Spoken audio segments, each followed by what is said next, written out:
दिंडोरी येथे बिबट्याच्या हल्ल्यात चिमुकला ठार, संतप्त नागरिकांचा रास्ता रोको। गेल्या काही दिवसापासून दिंडोरी तालुक्यामध्ये मोठ्या प्रमाणात बिबट्याचा वावर सुरू आहे। अनेक जणांना या बिबट्याने जखमी केले आहे। आता एक चिमुकल्यावर बिबट्याने हल्ला करत त्याला ठार केले आहे। रुद्र अमोल जाधव वय वर्ष 4 असे चिमुकल्याचे नाव आहे। सोबत जात असताना बिबट्याने त्याच्यावर धडक घेतली आणि त्याला भक्ष्य केले। या दरम्यान दिंडोरीतील सर्व शेतकरी आणि नागरिकांनी रास्ता रोको करत प्रशासनाच्या विरोधात नाराजी व्यक्त केली। काल दिंडोरी येथे रुद्र जाधव नावाच्या 4 वर्षाच्या चिमुकल्याचा बिबट्याच्या हल्ल्यामध्ये दुर्दैवी असा मृत्यू झाला। अशा घटना आता महाराष्ट्रामध्ये सतत घडत आहेत। शेतीमध्ये काम करणाऱ्या शेतकऱ्यांवर, शेतमजुरांवर बिबटे सातत्याने हल्ला करत आहे। बिबट्यांचा जो प्रजनन दर आहे तो अधिक असल्यामुळे बिबट्यांचं प्रमाण आता गावागावात मोठ्या प्रमाणामध्ये वाढलेलं आहे। त्याच्यामुळे बिबटे आता शेतीमध्ये काम करणाऱ्या शेतकऱ्यांवर हल्ले करतातच, त्यासोबत ते लोकवस्तीपर्यंत यायला लागले।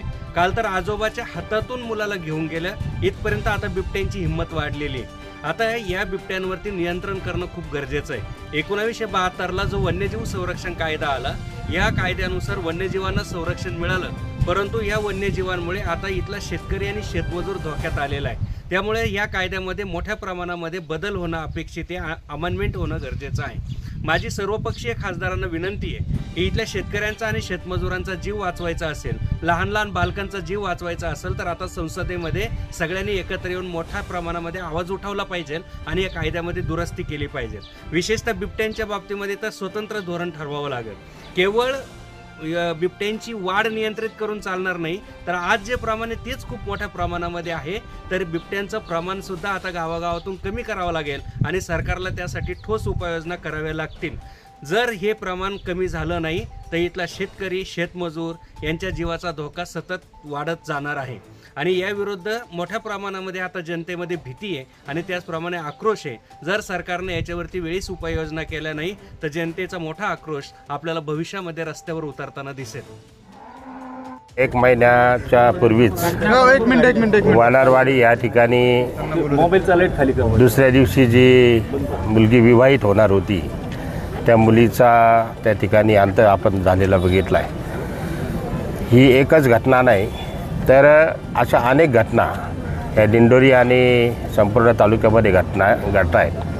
प्रत्येक वेळा शासन आम्ही कोणत्या ना कोणत्या प्रकारे कारवाई करू अशा प्रकारे आश्वासन देतं आहे। प्रत्येक वेळा पिंजरे लावले जातात, प्रत्येक वेळा यांच्या म्हटल्याप्रमाणे चिप लावली जाते, परंतु तिथं कोणत्याही प्रकारे त्या ठिकाणी त्याचा बंदोबस्त होत नाही।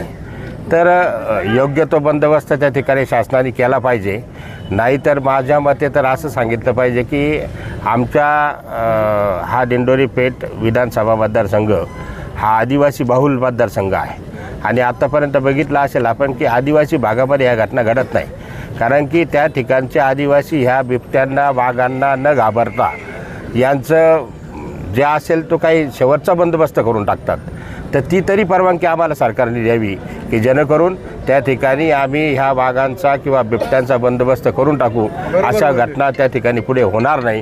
कारण कुठंतरी एका बाजूला जर बिबट्या मारला, वाघ मारला तर फार मोठ्या प्रमाणात त्या ठिकाणी आमच्यावर गुन्हे दाखल होतात आणि आमचं जर जवळचं, जीवाचं, भावाचं, रक्ताचं अशा प्रकारचं जर कुठंतरी त्या ठिकाणी आम्हाला त्याच्यापुढे ह्या होतं तर हे प्रकार होऊ नये यासाठी खऱ्या अर्थाने शासनाने आणि त्या ठिकाणी प्रयत्न केले पाहिजे आणि जेणेकरून जर शासनाकडनं होत नाही तर मग आम्हाला आमच्या हातात कायदा घेण्यासाठी त्या ठिकाणी शासनाने परवानगी द्यावी। आम्ही या बिबट्यांचा बंदोबस्त करण्यासाठी आम्ही सक्षम आहोत, असंच माझं तर या ठिकाणी शासनाला सांगण्याचा प्रयत्न आहे।